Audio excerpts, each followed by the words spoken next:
What's up, campers? How are you? It is Donna Vee, and I am here tonight with your camp quarantine, and I am so excited. I'm so excited because I had a great day. I did. Did you guys have a great day? I literally have been going and going since I woke up. I'm wearing a fanny pack. Yogi, hi, buddy. My buddy boy dog is here. He was leaning right on the cord here. Oh, the poor baby. All right, so I'm wearing a fanny pack, which I'm going to take off, which I'm renaming and remarketing, just so you know, because whatever. You don't even want to know why I wear a fanny pack. I wear it because if you're going to even wear cordless headphones, you still need to carry your phone. If you're in the woods, you can't leave it in the car. Do you know what I'm saying? Like, you just really can't leave it in the car. So anyway, you might be able to tell I was out for a while today. I got some sun, and I feel really good about it. I also am really excited. What's up? My brother's here. My aunt is here. Okay, so you want to know what's really cool? I'm really excited about is that I got the chance to see my cousin Lauren, and it was like the weirdest thing. She called me and she said to me, you know what? I am going to be local because I have to go return a cabinet. Hi, Mike. What's up? And I have to return a cabinet. What's up, Mom? So look, I have hair color on my hands. I'll explain that later. It's actually, I was making shampoo, tinted shampoo. And I went hiking. And then I went to the salon. And then I was like, I got to go home. I did not have time to shower. So luckily, this Wonka vision is only like to see and hear. I did a little bit of I'm awesome. And I'm so pumped to bring on my guest because I have like one of the coolest guests. Cousin, what's up? I'm like, that was so awesome. I have got one of the most amazing guests I could possibly have. I've had some really cool experiences before. I've met this woman out. I want to say the first time I met her, I either saw her in a New York club, but I definitely met her at Pat's room at Tierney's. And I am so excited to bring to you, not my dog barking, because that's annoying. Yeah, you're really gassy, Mike. I was really gassy with that burning in my stomach. Yo! Dude, he needs to chill out. Chill out. I'd like you guys to please warmly welcome for me. I am so excited to bring you Miss Helaine Witt. Helaine! Thank you. Wow, that double chin is really 3 months old, man. Woo! The way I was sitting. Oh my God, you're amazing. So this is my Beatle room, and that's my closet. I should shut the closet, but this is my Beatle room. I'm a Beatle fanatic, Beatles plural. And today, I know I'm starting right off telling you a story. I love Hi, it. Donna. Thank you for having me. What happened today was, this is so funny. I get a lot of Beatle Facebook messages, and there's a picture of me and John and Yoko and my friend walking down the street with some other fans, not like Hard Day's Night with 3,000 fans, a couple of people, 68. And this girl says, oh, that's my friend Helaine and Jude, like she knew me. Then this other one said, oh, Mark Lewison was talking about that. Mark Lewison is the biggest Beatle historian on the planet. I said, I'm glad Mark Lewison is talking about me today on friggin' Facebook. Who was Mark Lewison talking about me? He wasn't there in that picture. He was probably 12 years old that day. So I get uppity, not like I'm I don't know. It's like a little bit like, who is Mark Lewison? And why is this girl, Sarah Schmidt, talking about me? So I wrote, you give me a phone call, Sarah. And then I called all my Beatle friends and said, would you believe it? Mark Lewison sees a picture of me walking with John and Yoko, and he's talking about that day. Anyway, maybe it was a famous day. Maybe he knew what John was wearing was like the day that John did Hey Jude. Who knows? But I got all uppity. So hi, Donna. Hi, Elaine. You want to know what's really funny about a Beatles story is Memorial Day weekend. I think it's like 5 or 6 years ago. It was the first time I ever did stand-up comedy on stage. It was an open mic, and I was in Canada in the hotel that they did that Love Sit-In. Oh. 1969, right? Wow. and I met a woman who was a historian who I love the Beatles, right? I cannot believe we have another thing in common. And that this woman had all these photos because the photographer that took the pictures during that time. Yes. You know that then. I know about that hotel has those pictures there. Oh my God. Everybody, this is Helaine Witt. I feel like we are each other's like spirit people. We have a lot Everything- in common, right, Donna? I love that. I always knew that you had a great personality. From the minute I met you, you're very like out there, bubbly, but I never knew you were a teacher. Yeah, that was my career. That's what allows me to do comedy and do nothing all day for 3 months. I mean, you know what I mean. Yeah, I know what you mean. I taught and I have a pension. I'm lucky and I love teaching, but it was like this. They peek in this little window. You know, remember when you went to school, there was a little window in the door because I taught in like an old building, and they'd peek in and they'd come in and they'd go, "You're still doing science." The bell rang. It's time for social studies. And I'd say, "Somebody had a question." And I went over 3 minutes, excuse me. And then they'd watch me and observe me and take notes. There'd be a rumble on the floor. These kids were beating the crap out of each other. And they're like, "Miss Witt, they're not learning their algebra." Yeah, they're staying alive right now. I'm staying alive. So it's that's where my comedy comes from. Like, let's put things in perspective. My friend says, "Did you see in the office that boy had a pencil stuck in his leg through jeans and he's going to the hospital?" I said, "That's because I didn't control that fight." That's amazing. He Where did you teach? Where did you I taught teach? in South Jamaica, Queens. The more that happens there on the news, the more valid my stories get, if you know what I mean. That's so Like wild. the ATM bandit went to my school, and this fourth grader brought a gun. I had him in second grade. I never taught him that. That's That's one of hilarious. the things I taught him, and things that happen once the safe was stolen. You can't make this stuff up. Do you think maybe the security guard at the door had anything to do with the safe being stolen out of the principal's closet? Crazy stories. That's so funny. I have somebody saying, what, Jamaica, Queens? I have a lot of family from Queens and they're watching you right now. Great. I love my students. I love their parents. But if you know anything about me, which people wouldn't notice, I don't put like certain things on Facebook that I think of. I'll go to comedywire.com and put like a joke that's not appropriate for parents from the PTA to see. And, I work with children as you do, I do work with children, so I can't put everything on Facebook that I think of. So I have two sides to me, in other words. I perform at libraries and assisted livings every week, but on the other hand, I could be as inappropriate and incorrect and dirty if I needed to be. Well, you're fine tonight because it's 8:05. You could say whatever you want. I respect what you're saying, but I just want to let you know, as I tell everyone, it's an open forum. You could say whatever you want. And I want to hear about the San Francisco. I work clean, and I have the ability to not work clean is what I meant, Donna. I cut you off. Sorry. No, you're fine. We both have the same energy, which I love. I love it so much. Oh my God. Have colored hair and cut hair. I kind of like the fact, not the gray, but I like the fact that my hair was wild and in my eyes today. I feel like it's because you can't go to the beauty parlor. I'm just letting it go wild. Me too.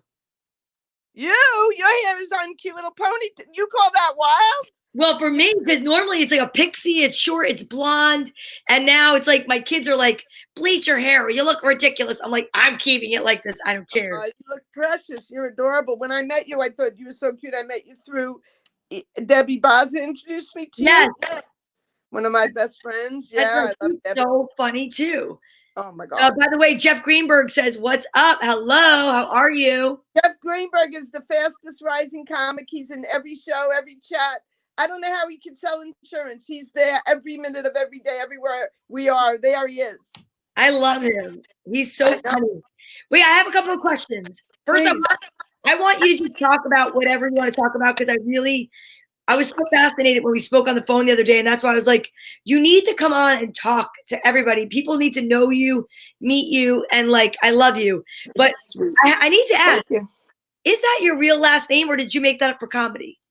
Well, thank you. My real last name was Weiss, but then I married Stephen Witt. He was from the Bronx. I met him after college. I got fixed up with him.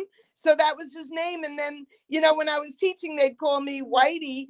And when I was named Weiss, and then I stayed Witt for teaching, and then they called me Whitey. I always was called Whitey. And then I kept Witt for the comedy, and I just kept the name. That's so cool. There's a baseball player, Whitey Lockman, and I don't know if you're related to him, but I don't think you are. But he was from San Francisco, and that's where you were when you were younger. Yeah, but when you said Whitey, that's a completely different thing. This is my last name, Weiss and Witt. Okay. Yeah, okay. But that's funny that you said that. It had nothing to do with what we were talking about. So it's pretty funny that you said that. Well, because his name was Whitey Lockman, his nickname, because he had white hair, but it was just funny. And I got it. You got it. That's so funny. And there's a connection in San Francisco.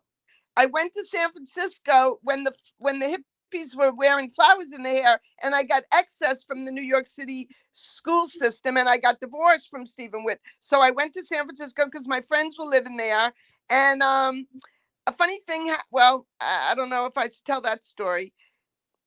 But anyway, I'll tell this story. I was walking down Clement Street, and in San Francisco, the fog rolls in at 4:00. So in the summer, winter, it's not like you could sit out in the sun. So anyway, I was walking down Clement Street, and this barker is in front of a comedy club. I had no awareness of it, Donna.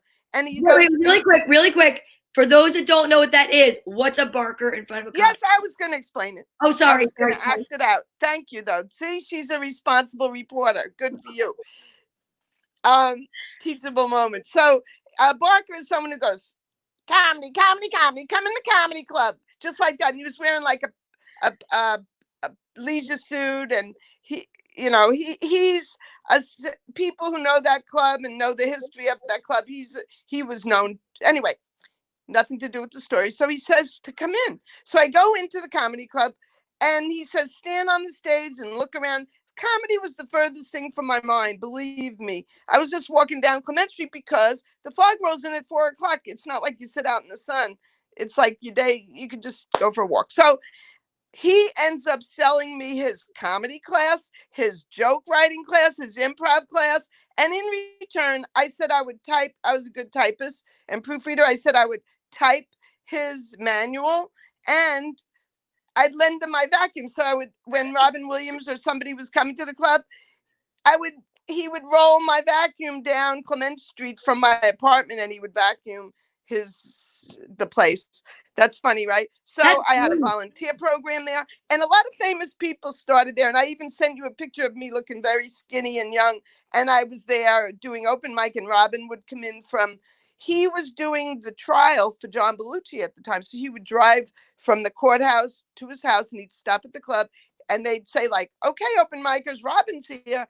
And Robin would go on the stage. But Dana Carvey was there, Kevin Nealon, Rob Schneider. They all got taken away to LA at that period of time when I was doing open mic. And I did the improv with the people who Robin Williams did improv with. I did their classes. They were my teachers. So I was really, and the man who founded improv, there are two stories. One is it started with the lady from the Second City, but it also started with Del Close. So they were in Del Close's improv, and then Robin was in a group called Papaya Juice, and you can imagine how good he was in improv. Amazing. So they were in his, I'm very proud of that, and they were my teachers. So I have videos of me doing improv when I was skinny and young, and it's fun. It was fun. And then I left San Francisco, and I moved back home. And then I went to Gladys Simon. I went to Gladys Simon in the early 90s. I went to the bar where she had her class. And then I went back to teaching, and then I was busy. And then when I retired, I went back to comedy. Wow. Wait, I got to find this out. When is your birthday? What sign are you? Are you Gemini? Oh, I don't believe in that, but it's November. It's Scorpio. Really? You believe in that? You don't believe in that. Okay. That's okay. I'm not validating you, but you could ask me whatever you want about the sign that you didn't think I was. No, because you're so fiery. Oh. You have a lot of energy. I wanted to tell you how Joan Rivers ended up telling my joke on Johnny Carson. Do you want to hear that? I would love, first of all, I love Joan Rivers. And yes, I would like to hear that. And I know everybody else would. Okay. I just think it's a cool story because I told you about the guy John Cantu at the Holy City Zoo. That's the name of that club. Well, one of the things he taught me was how he sold jokes to other comics. So he said you go to the library, and a library is where they have books that people used to open up and read. So there was a green book, and it would have the managers of anybody you wanted to write to, and you'd write to them, and you'd send them a letter. You type a letter on the typewriter. You know what that is, Donna? Yes. And your mother knows what it is. So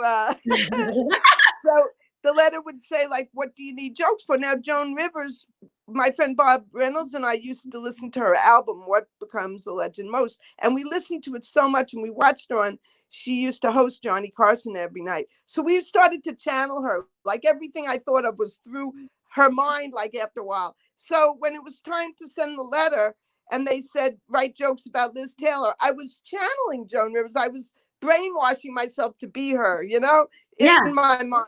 So it was easy for me to just, I had an office job then. I wasn't teaching at the time. And I would just send jokes. So what happened, Bob used to tape on his VCR. He used to tape Joan Rivers every night so we could study. And there it was, one of my jokes that I sent to her, and she bought for me, and she said it. And I still have it on tape, and I'm very proud of it. I'm proud that she sent me an envelope. It was pink. In those days, that was unusual. They didn't have papyrus, and I got a pink envelope. And she bought my jokes, and she said at least two of them that we have on tape, and I'm very proud of it. Now you could ask me anything else you want. That's amazing. Everybody's going nuts. They're like, great stories. This is awesome. Fantastic. Very So sweet. you would read about what subject matter she needed jokes for? Yeah, so at the time, she used to make fun of Liz Taylor.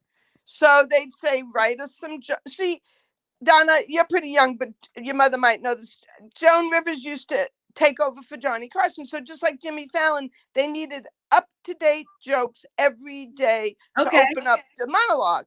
So that's what the jokes would be about. And it's not like she could pay you a lot of money and she was going to use the joke for a year. Like Rodney Dangerfield was known to give $50 for a joke, but he could use that joke for a year. Joan Rivers had to change her monologue every single day. Wow. So I don't blame her for just giving a little. I was honored to just have it. Right. So that's what it was. She did a monologue every day. So they would tell you what subject to write about, just like I send greeting cards right now. And they say, send jokes about 60-year-old, 50-year-old, getting older. Like they tell you what they need. It was called a query letter. So they wrote to me, send jokes about Joan Rivers making fun of Liz Taylor. So that was some of, do I think that's a nice thing to do? No. Do I think it's moral? No. But that's what they wanted. I heard Ellen didn't want Joan Rivers on her show because she felt she was mean, and nasty. Well, it's not like I don't think she was. That's all I'm saying. But anyway, I wrote the jokes about Liz Taylor, and then do you want to hear the jokes that she did say on Yes. Johnny Carson? My mother just wrote, what was the joke? Are you allowed to tell the joke? My mother would never participate with me like this. I'm so not envious, like I'm upset about it, but I'm so happy that you and your mother have this fun This together. is our relationship. It's like the my mother's relationship. Cool. And I will tell you this, and I know she's watching and she's right there. It has been better and better since I started doing comedy because there's a wild realization where she could be in the audience with, we've been social distancing for years, and it's like, it really works for our relationship. Oh, that's so cute. My mother was like a serious, like she's the opposite of me, my mother, in every way. She's no longer with us, but one thing she was sarcastic. Oh, my mother. My mother used to say to me, she'd say, you're one of these letter writers. You're nothing but one of these letter writers. And I think that sounds so funny. She'd say, if you ever just put something away in its place. And I think of that when if you saw my apartment, if you just took something and put it in its place. But anyway, back to this. So I'll tell you, Mother, the two jokes. Let's do the joke. Your mother's name is Donna also? Yes. That's adorable. You didn't want to lose me. Don't usually do that, but that's cool for non-Jews to name their daughter the same name. I don't see that very often, but it's adorable. Thanks. Good job. So yeah, it's nice. So it was income tax day, and it was 1986, and this about that. Don't Google it and make me a liar, but around then. So it was income tax day, and the song that was popular was let's get physical, physical, you know, that song by Yes. what's the name? So Joan Rivers comes out, and I have it on tape, like I could show you. It says, not right now. She comes out, and the first joke is, today is income tax day, and my accountant is dancing around the office going, let's get fiscal, fiscal, like fiscal year, Yes. right? So then she says it again. She says, let's get fiscal, fiscal, as if they're not laughing. And then she says it for the third time. She says, let's get fiscal, fiscal. And then I think she mumbles, I thought that would be a big joke or something, which I love the fact that it bombed 3 times. My mom said she remembers that. She said, oh God, yes. Oh, that's so cute. She remembered from 1986. Wow.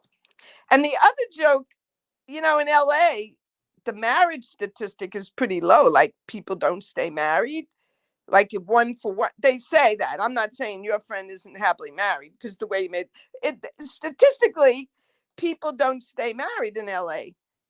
That's why I put my money in the Infidelity Savings Bank instead of the Fidelity Savings Bank.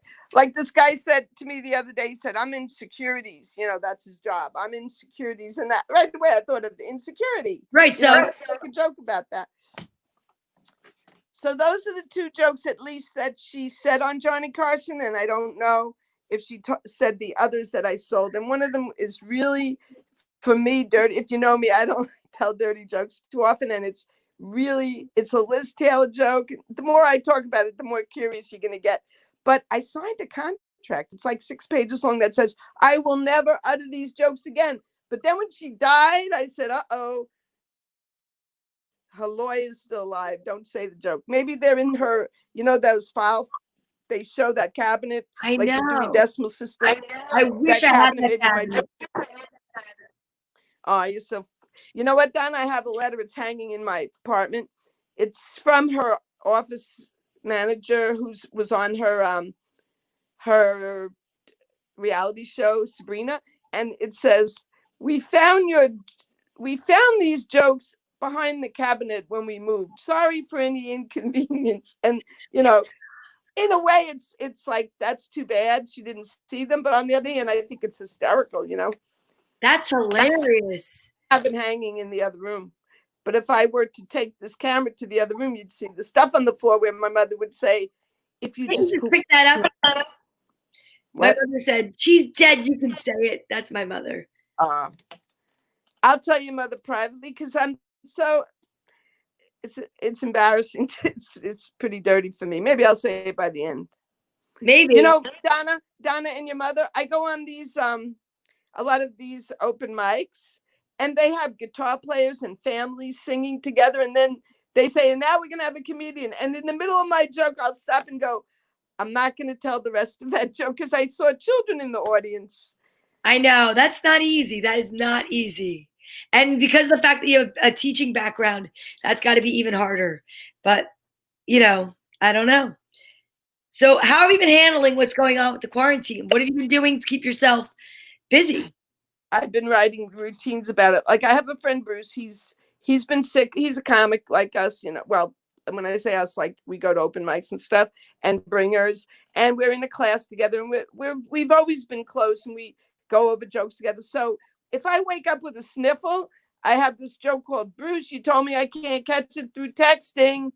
Oh, so I didn't say he's been sick longer than his doctors had any other patient, but he's home and he rides the treadmill. He forces himself to be healthy, but he's not healthy, but he's working on it, you know? So what we do is we write jokes. So one of our jokes is, when he's better, his antibodies are going to be really valuable to people. So I said, yeah, you're going to go to the corner like a junkie, like a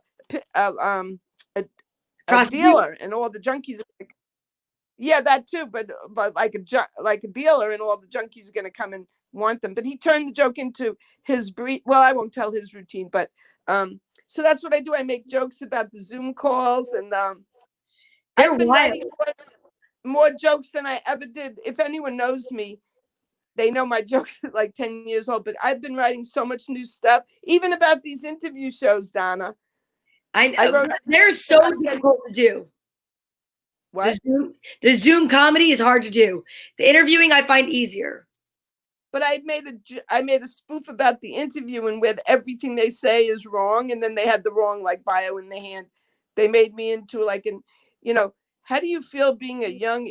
Oh, it's like a phone call. You don't see me, and the interviewer says, "How do you feel about being a young Indian comedian in the days of Mindy from The Office? Like, how do you feel the competition is?" And then I say, "No, I'm a Jewish 70-year-old," and then they go, "You know, your father didn't live at home and he was at work all the time and he slept there and you hardly saw him. Is that why you write comedy, to cope with that loss?" And I go, "My father was a Jewish lawyer. He came home at 6:05 every single night my entire life."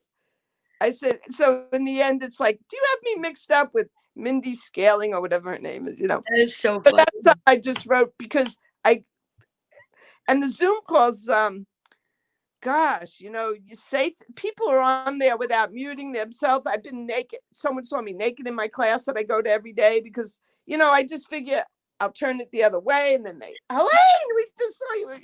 It's a riot. That's crazy.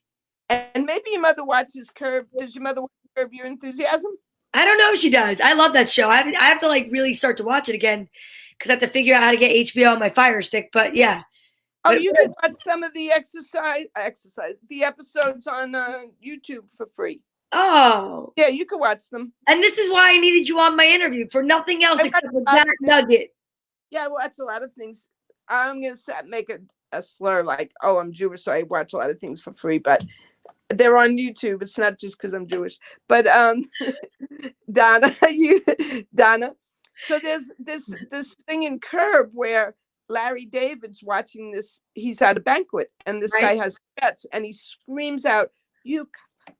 So what happens is I have my Zoom on, but I didn't mute it, and I'm listening to meditation, and she's like, "Go into your chakra and go into, you know, let your karma come out of your head," and all of a sudden you hear, "You cocksucker motherfucker." So Oh that my God. didn't really happen, but it's part of my routine. No, but I love that. I think I saw that exact one.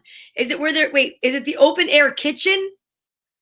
It's a big banquet hall, and in the distance, the guy who's serving the food Yes. yells out. So Larry wanted to validate him and be a good person Yes. because So he starts cursing.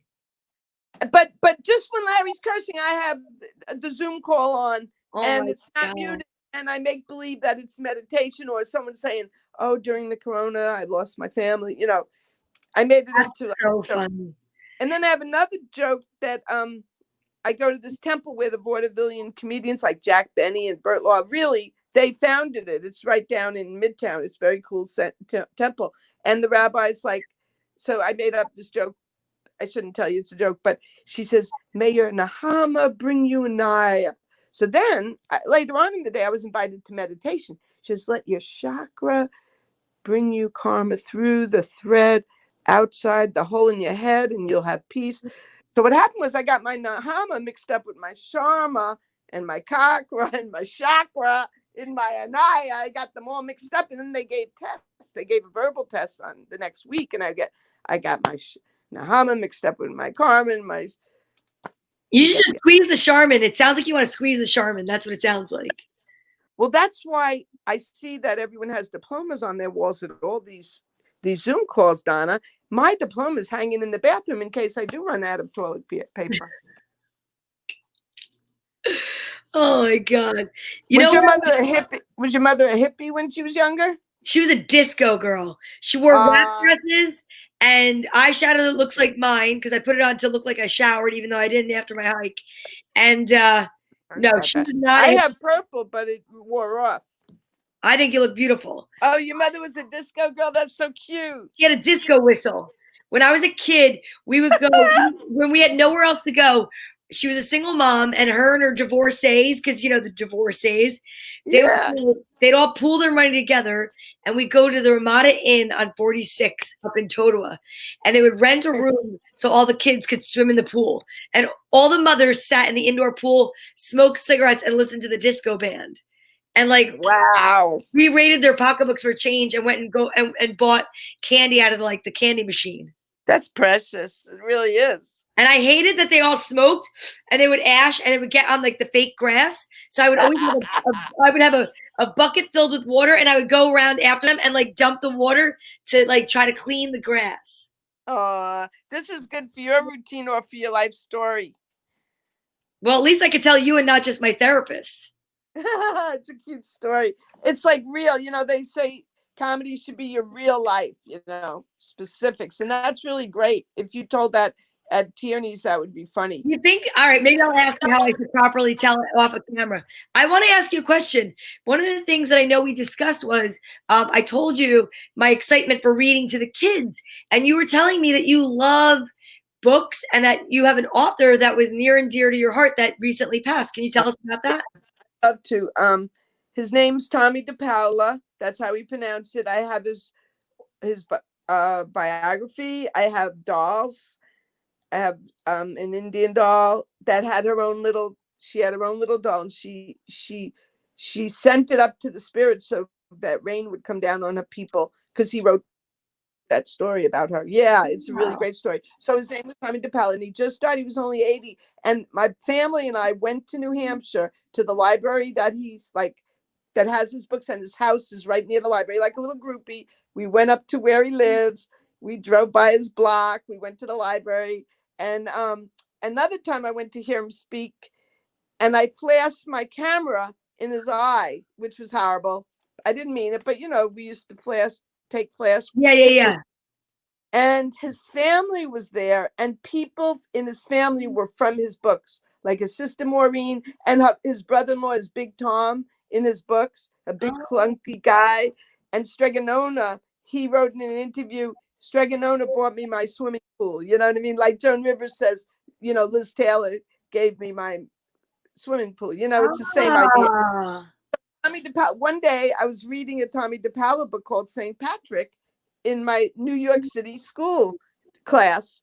And as I read the book, he's a saint. I'm Jewish. What do I know? I'm reading the book and I go, this is getting really religious. And if anyone came in, I could get fired. It's like, it's about a saint, Helaine. It's not just St. Patty's Day, like he's talking about a parade here. And it's getting more and more religious because he wrote religious books.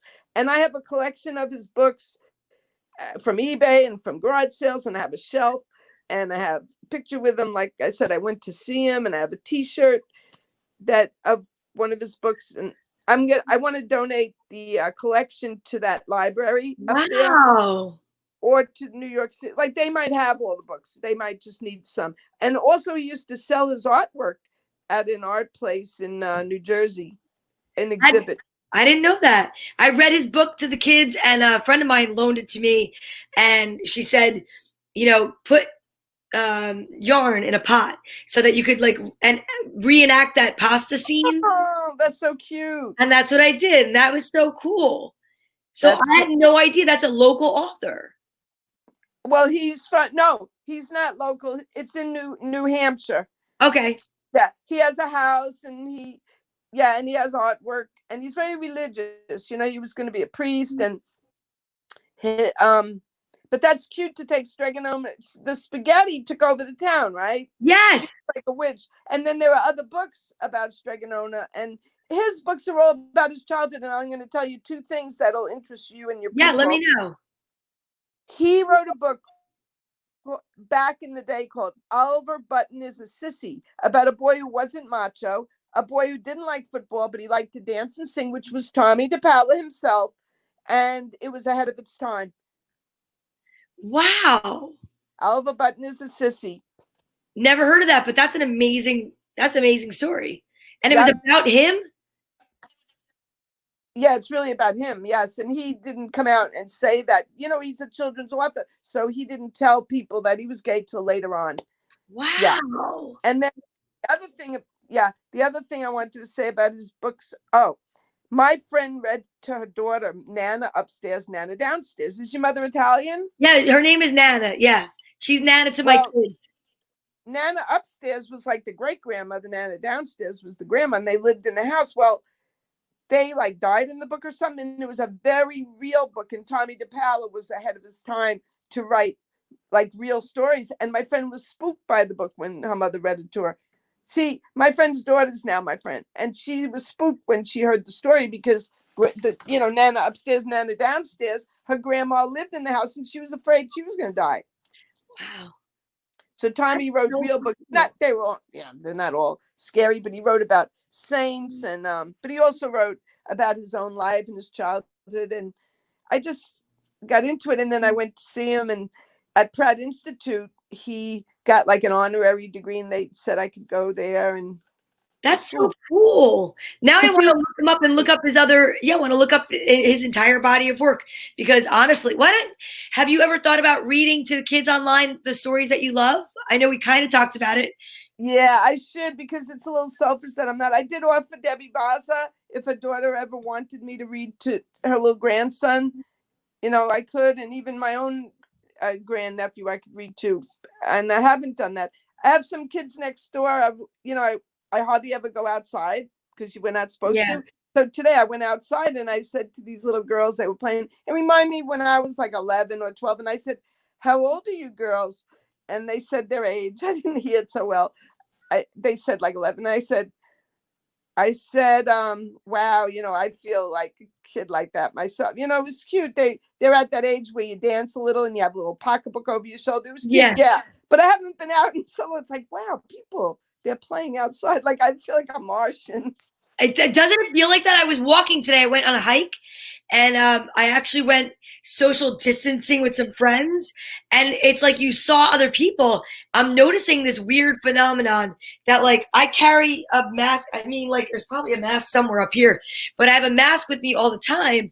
And the weird thing is that if you don't have it, you're like this, but you walk past people now, and this is what they do. And they hold their breath. And I'm like, or they don't make eye contact. It's like this. Like, when you used to pretend you weren't really there, like a monster came in your room and you're like, I won't make eye contact. I'm not existing. And people are doing it in reality now. It's so strange. My mom said, yeah, Tommy DePaolo is a realist. And that's so cool. That's so cool. I mean, I would love it.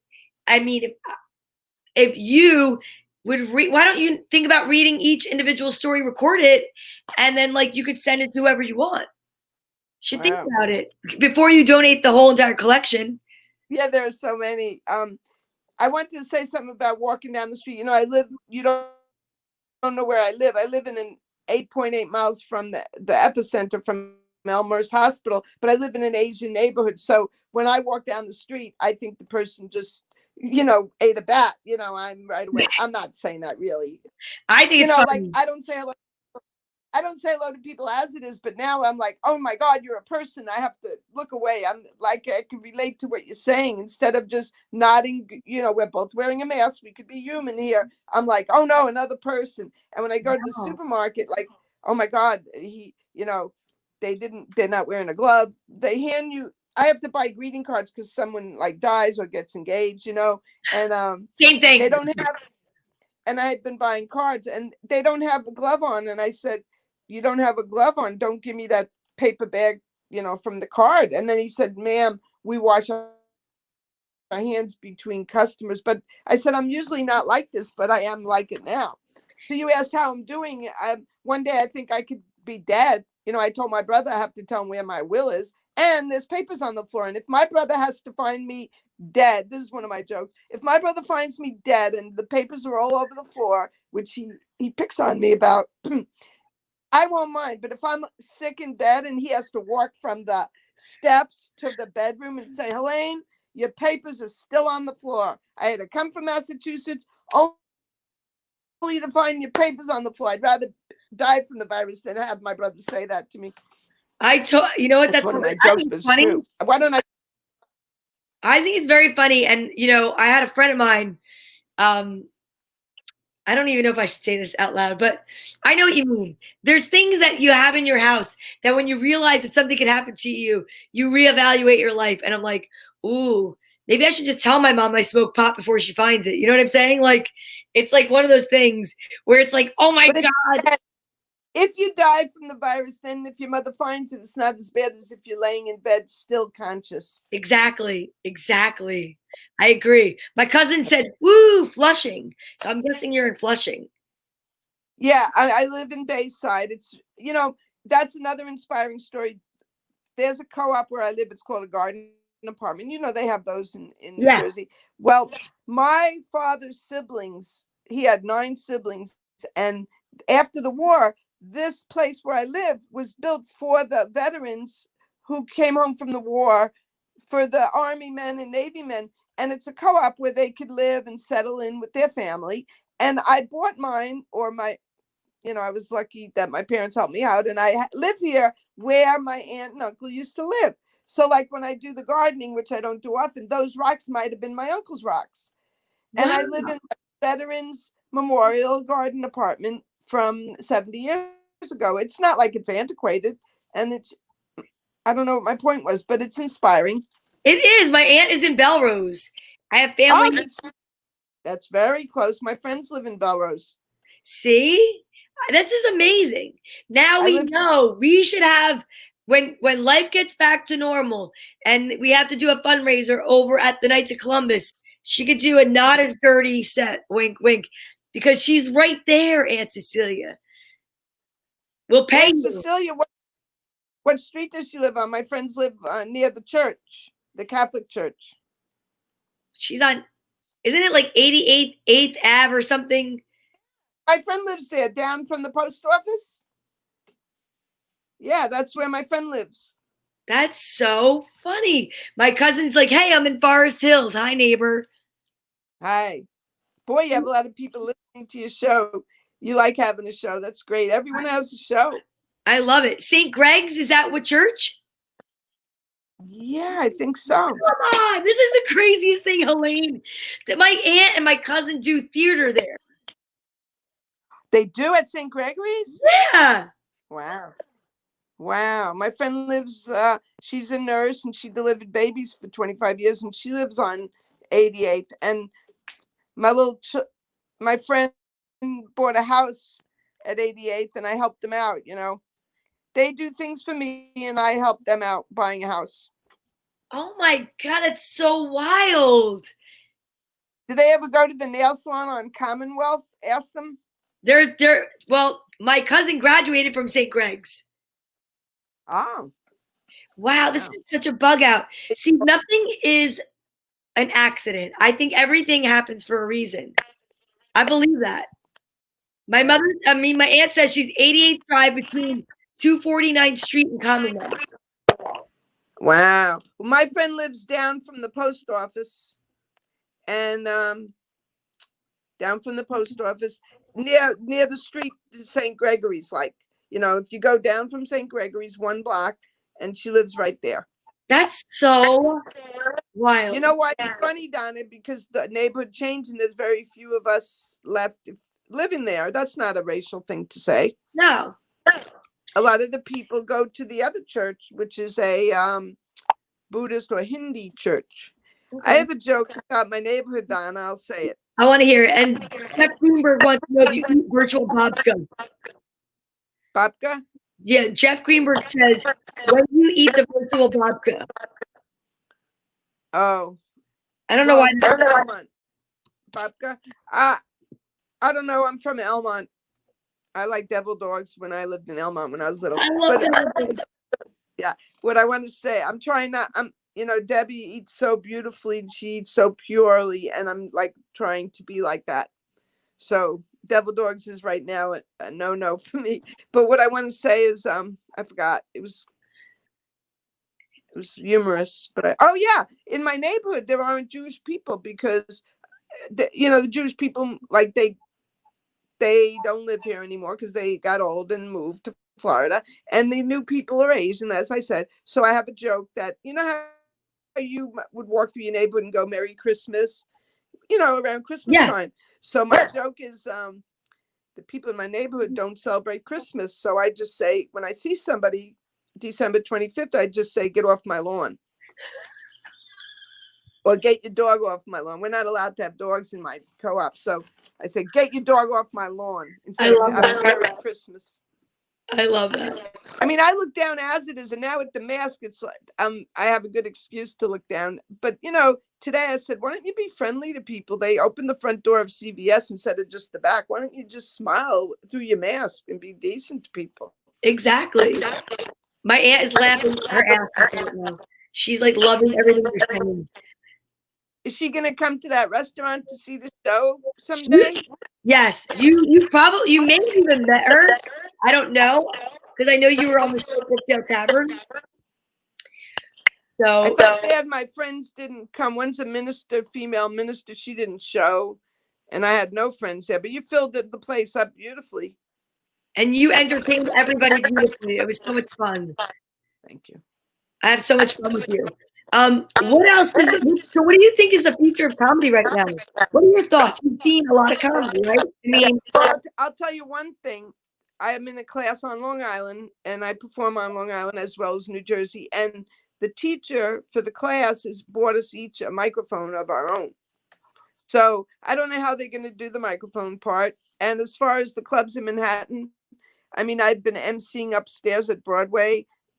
It's yeah. I've been lucky to do it, and I don't know how they're going to do that. I don't have the answer for that. I know some people have been interviewing Al Martin, asking him the future of comedy. I guess I hate to think about, starting in 2021, or how are they going to see people like Mike Bonners. Do you go to Mike Bonners at all? I haven't been to it because I work on Fridays. Oh, he changed it to Saturday just when this happened. You could come now, right? Because do you work Saturday night? Yeah, I do, but not late. Yeah, so you could start coming to Mike Bonner's. Well, like that place isn't so crowded. Maybe he could have comedy there. But I don't know how, like on Long Island, I play in this room called the Lil Room. It's the Lil Room of a big comedy club. It's like, I call it pre-K. You know what I mean? Pre-K. I don't know how they're going to have comedy at the Lil Room. My cousin was saying to me today, and I'm going to put it on here, that there's a place called the Bel Air Diner in Astoria. Wow. And they're doing comedy nights in the parking lot. How wonderful. I never heard of that. Boy, you have a lot of relatives who watch you. Yeah, Bel Air Diner. It's in Astoria, Queens. Great. You should check that out. I go to New Jersey. I pick Debbie up and we go to New Jersey. And I have to laugh to your people at home. My accountant said, he called me up. So, Helaine, how much did you make on comedy? Well, let's see. I paid $15 for two tolls for 2 bridges. I take the gas and wait for an hour at each bridge. I pay for my dinner. I pay for my drinks. I pay for 5 friends to go. And then I don't get paid at comedy. So let's see. It doesn't matter because I have a pension, but it's kind of a joke I have about. So how much did you make on comedy so we could write off all these things? I said, you don't want to write anything off because the IRS will be at my door in a minute. Oh my God. My cousin loves you. My cousin's dying right now. She's hilarious, right, guys? I told you that. My cousin stopped by today. I'm going to come over to their house in Belrose. They're going to be sorry. No, they want you to. I think what I should do is I should travel out to you and we'll do a mic from the front yard of their house. At St. Gregory's in the parking lot. Let's do it. I have a system. I have a sound system. You have a microphone. Let's do it. I didn't get it yet. I didn't take the class yet. Well, I have microphone covers. Wow. We can wipe down the microphones. We didn't talk about our serious subject. We have 6 minutes left, right? Yeah, we have lots of time, but really quick, you know what I think we should call it? The Sister Wives of Comedy. We all put a different condom on and we'll just wipe the rest of it off. Ooh, wow. Right at St. Gregory's.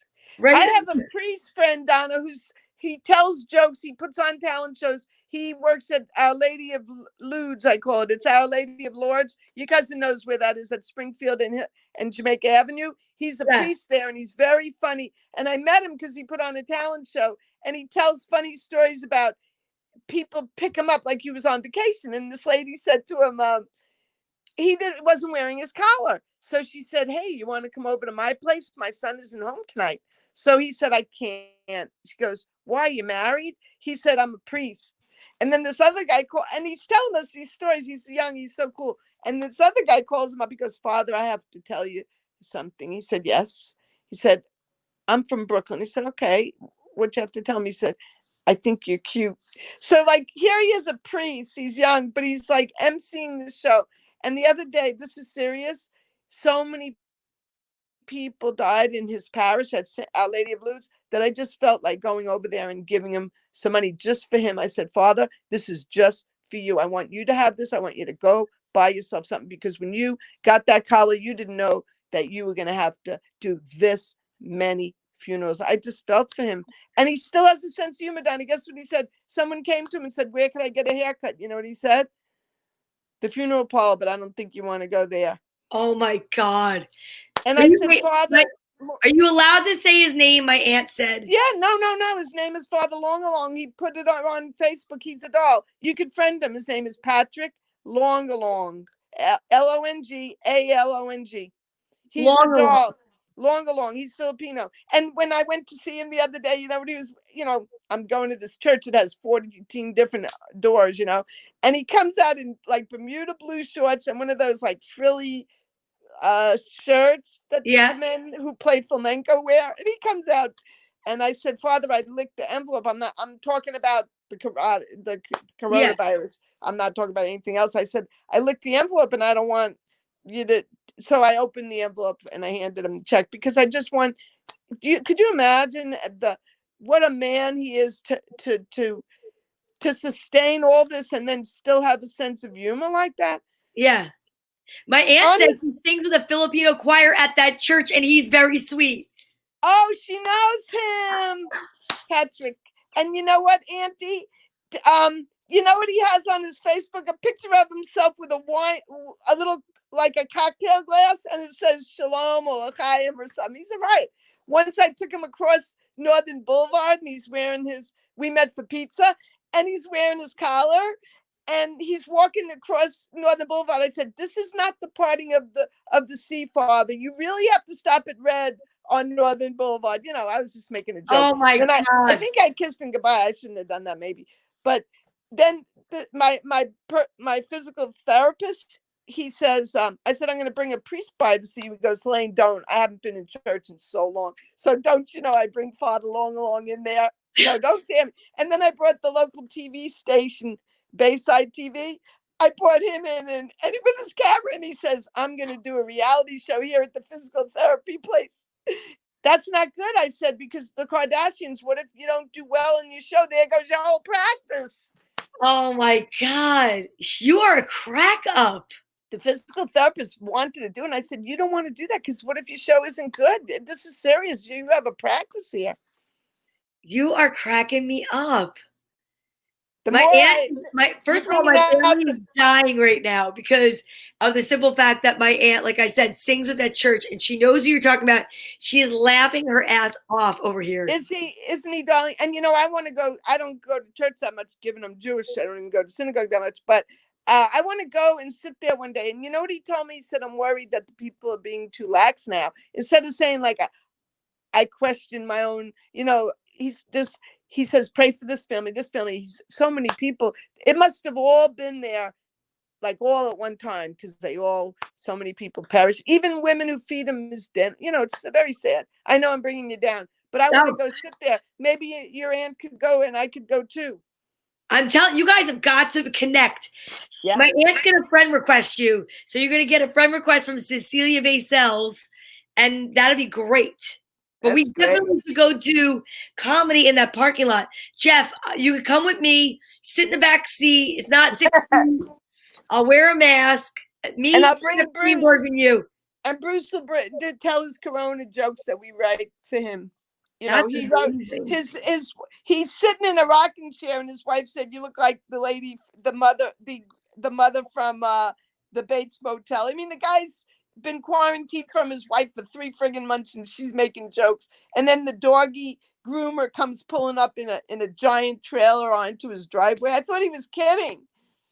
Oh, so she spent $3,000 on that designed a dog, and now he's getting groomed. And then he said, "You think having Corona is scary? My wife cut my hair. That's scary." and he has no hair on top, so it's really funny because he has hardly any hair. But you know, we make the best of it, Aunt Cecilia. She already sent you a friend request, she said.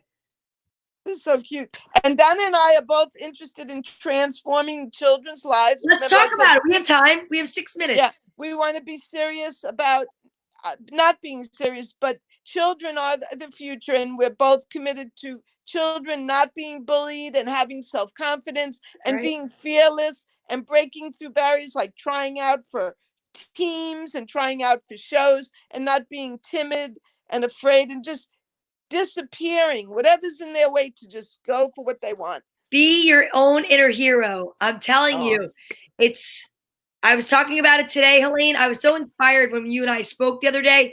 First of all, thank you right now, because those of you that are going to see Thursday that I get to interview Bobby Collins, it is because of Helaine Witt. Helaine Witt was watching me talk to Barry Ribbs, and we all got into this conversation, and Helaine put out an email before the show was over to Bobby Collins, and then connected the two of us, and then said to me, I don't want to ruin everything, but she gave me a lot of amazing information and gave me some great insight on what to look up and what to say when I get to interview Bobby Collins. I'm so thrilled. That's going to be Thursday. And that came to be because Helaine is going to be pushing me. She's like my personal trainer. She's like, Donna, don't be afraid. Ask people that you really find fascinating to, ask them to let you interview them. And by the end of the conversation, right or wrong, Helaine, I said to you, I need to interview you. And that's Stregonona. It's one of the books. Yeah, there she is. Oh my God. That's beautiful. Wait, I'm going to take your name out of the... Tommy, Big Tommy is really his brother-in-law. You saw all these people and he said, this is this character, and they're all his family. But yes, about Bobby Collins, I told Donna, let's say you love Rita Rudner. Let's say you love, whoever you love. Even right. Yes, I told her, go to his website, especially when they're quarantined. They're sitting home. They would love to maybe get interviewed and make a difference. Plus, they could promote things. Some of them need the money, and you could say, give me your PayPal. So I told her to go to any stuff. You know what I do? I go and ask them if they need jokes. I went to comics, and I'd say, do you need any jokes? You're incredible. You really are incredible. You're Every comedian on Facebook, what I do on their birthday is I write, happy birthday. You write a happy birthday joke. I'll write a joke on any subject, and then if they don't laugh, I say, tell me if they write LOL, okay. But if they just write thank you, I say, did you laugh? Because if you didn't laugh, I'll write you another joke. And I wrote 8,000 jokes on Comedy Wire, but I can't believe I did it. That's amazing. I want to sell the greeting cards, and then maybe I could put that money for something special, like for the kids. Do you know Greg Rapport? He's a comic in New Jersey. He has an agency to bring foster children back into society or give them homes. And I went to talk on his show, and then I donated some money because I didn't even know he does this, except he interviewed me and he let me tell a few jokes about teaching, I did not know that, but now I'm going to write that down. Greg Rapport. They have a breakfast in New Jersey for comedians, and I'm the only Michiganer that spends 4 hours to go to New Jersey, all the way near, what do you call that, Cherry Hill? Oh, that's central South Jersey? Try getting home over the Staten Island area and get home at 4 p.m. from brunch, from 12 o'clock brunch. And all the comics from New Jersey, not all of them, a couple of them go there to eat. And it takes me a long time to get home, but that's where I met Greg, and Julia Scotti sometimes goes. And Julia. La Clappa, I call her, Oh, Latisse. I call her La Clappa. She's funny. She did my room too. Oh. Yeah, a while ago she did. She was very, very, very funny. Latisse. Well, I know, she's very funny. You're so inspiring. Thank you. You're inspiring, Donna. The day I met you, I thought you were inspiring. This is cool. I feel like, I don't know, I love your spirit. And my brother wrote a while ago, and I didn't say anything, because you were talking earlier, and my brother said, I think my sister finally met her match in energy. He said, Donna has met her match in energy. And my mother said, you got that right. Tell them both that I take naps in the middle of the day and I sometimes can't even go down the steps to get the mail. And I say, God, you used to have all that energy. I have energy right this minute. But sometimes I just said, wow, you just can't even function anymore. It's 3 months. It's so great to just do nothing. I actually have to tell you, I kind of like it too a little bit. I love it. I'm really exploring a different part of myself, and getting to do things like reading to the kids is hugely important to me. And when I was working, I couldn't do that, or I didn't even know that I should make time to do that, you know? Donna, I found a way people are cutting hair. You want to hear it? This girl in my class got her haircut. I said, how'd you do that? They went on the terrace. And what else did they do? Like they put something between them and they got their haircut. I know, I'm working on it now. I'm getting ready for reopening.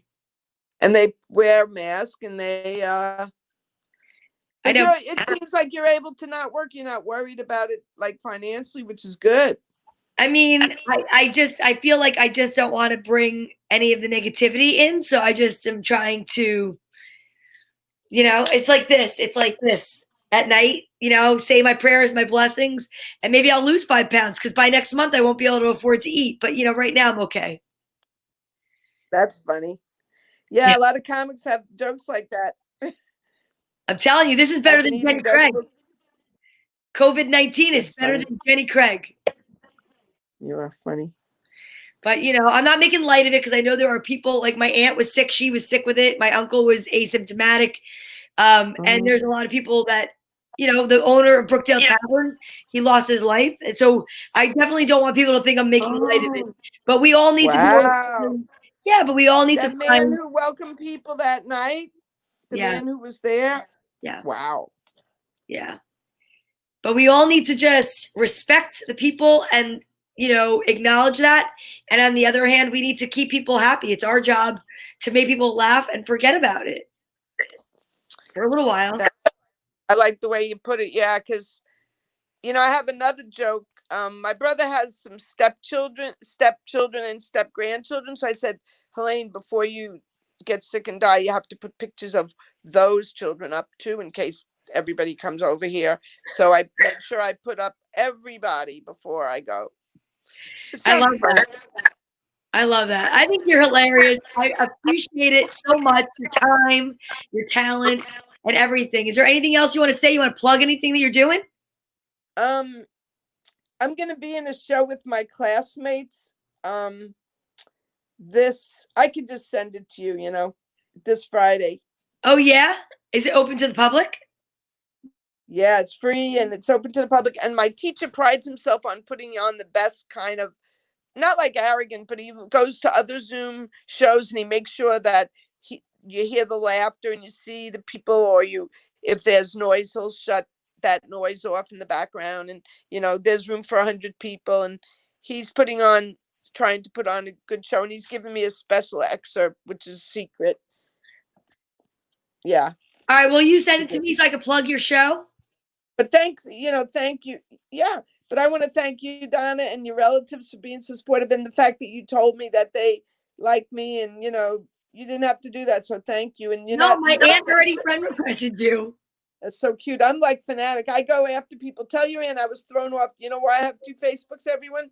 Because I either went after some famous people at the beginning of Facebook, or I'm in a miscellaneous club. And if anyone has my name, Helaine, the way we spell it, I say, hello, we have a club. Do you want to be in it? And they probably said, Facebook, the stranger approached me. I don't know why I was thrown off, but I have 2 Facebook pages and I just friend if someone has 5 of my friends, I just friend them then. Then I love it. Then when it's birthday time, I go, you have to write 5 jokes because you friended all these strangers. I love it. I think it's great. So you're doing Bobby Collins Thursday, right? Yeah, Bobby Collins is going to be on Thursday. And you're going to go ask your other favorite comics, and even because how about people who do face? Do you know my friend teaches hair dye? Do you want me to hook you up with them? Sure. Yeah. 2 of them do hair dye. You're amazing. Yeah, do it. Whatever you want. I love it. One of them owns Dop Dop. It's in Manhattan. Oh yeah, Top Top. I've heard of it. Her name's Joe, and then she has a worker named George, and they do hair dye. I would love to talk to them. Maybe we could talk to them about what's going on in New York City with the salons and stuff. That'd be great. Okay, I'll tell them that you will interview them. And I want everybody to encourage Donna to ask every one of her favorites to interview them. And the worst they could say is no or ignore, but they could answer you. That's so true. Thank you for doing that, for helping me to be my own inner hero. I appreciate it. I love that term. You invented that term? Yeah. That's beautiful. Okay, let's make that term a household word in Donna's honor. Donna's honor. My mom calls me Donner. My mom calls me Donner because she's from Brooklyn. Donna's honor. Yeah. Be your own inner hero. Be your own inner hero. Okay. Thank you so much. Bye. Thanks, everybody. Thank you. Thank you. Gregory's. I'm not kidding. Bye. Goodbye.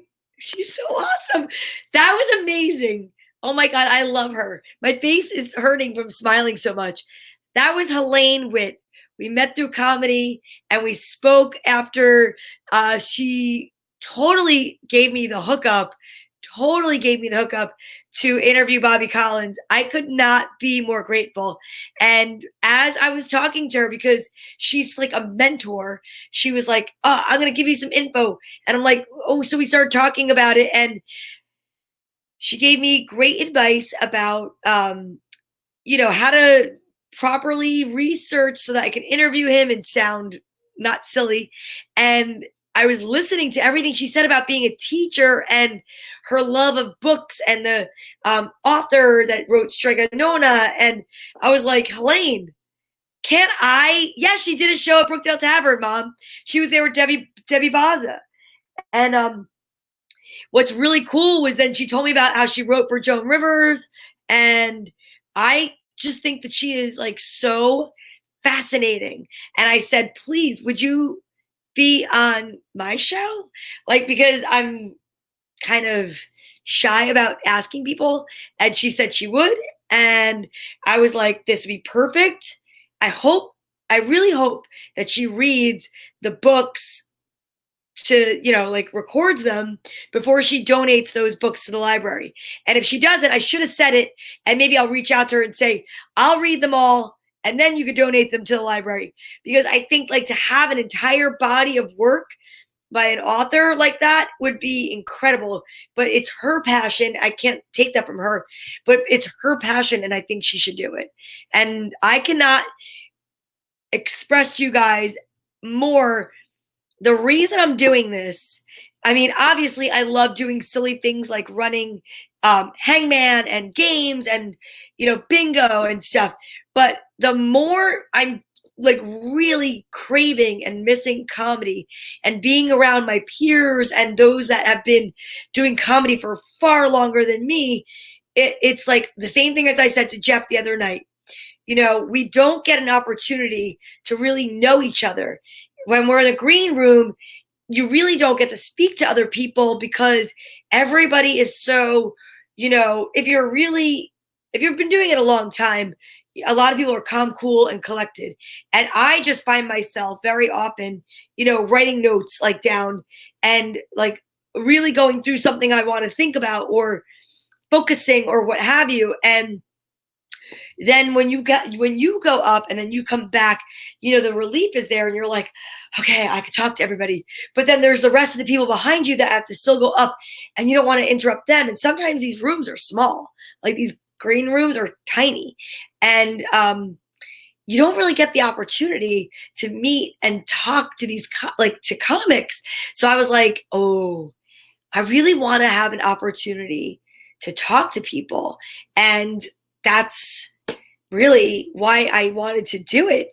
And I know, like, in case people didn't see what's going on or my lineup, I'm really excited because let me see, where is my lineup for this week? Okay, so tomorrow I actually have comedian Johnny Benson on, who is incredibly funny, and he has a podcast about beer, and I can't wait to interview him, and I'm going to have a beer, here. And then on Tuesday, I had Hangman in quotes, with a question mark. I have a surprise. So on Tuesday night, I actually will be having a comedian on with me. Joe Fernandez will be on. We will be playing Hangman together, and he'll be talking about the fact that he dropped his new comedy album. And I'm going to see if I can convince him to maybe, as a prize, give out a link for a free copy of his album. We'll see. I'm working on that. So that's Tuesday. So Monday is Johnny Benson. Tuesday is Joe Fernandez. Wednesday is Girls Gone Green. We are doing the radio show. Thursday, I actually will be interviewing Bobby Collins. I am so excited and thrilled. Friday, it said to be announced fun and games. We have something really exciting coming up. Myself and Suzanne Linfante have been working on a project called Quarantine Dating 2020. And we had a meeting today. I will be releasing a video tonight around 10 o'clock, maybe even 9:30. And it's going to be one of our funny editions of a quarantine dating video. And Friday, what we'll be doing is we will be doing a paint and sip. So if you're single or you know someone that's single, we are developing a new app, a dating app, and we will be discussing a paint and sip project to help you with dating. So we recorded a fun commercial today. That's going to get dropped. So I have like a lineup all week. Today was Helaine Witt. Thank you so much, Helaine Witt. I'm so excited. Tomorrow I have Monday, story time, obviously 10 a.m. 3 p.m. I will do the beauty quarantine with Dawn Maloney. Then I have Johnny Benson. I mean, like really, like if that's not enough, that's only tomorrow. Tuesday, I have story time with Donna Vee. And then, yes, social distancing dating, Frank. That's right. Tuesday, I will have that at 1 o'clock. I have a special event going on. We are talking about information and all the, like something that you can do with the kids and where you can find really cool family-friendly information about entertainment. So I do story time at 10 a.m. to 11. I have other friends that are comedians and storytellers, and we're getting together at 1 o'clock, simple half an hour.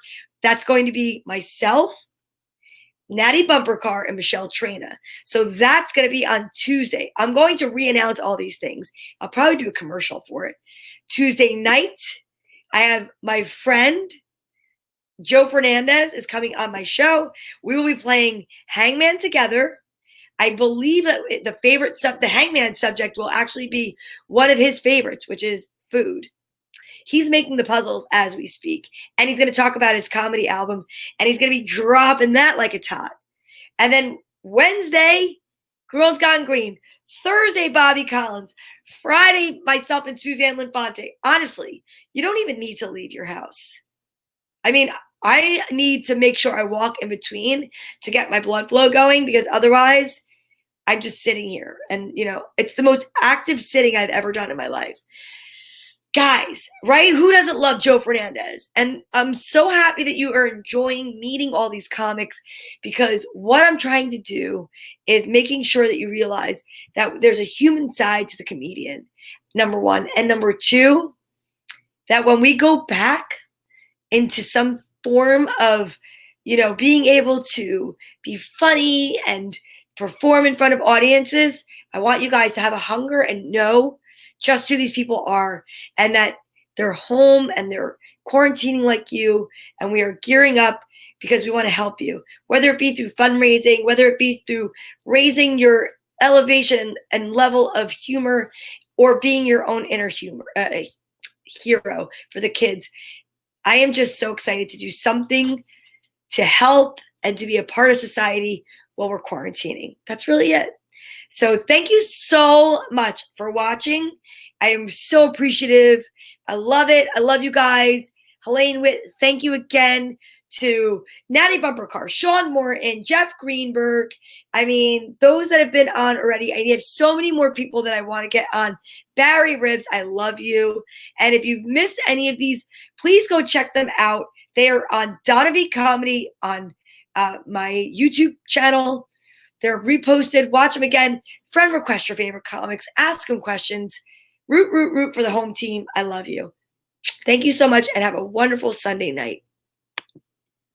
Love you, Ma.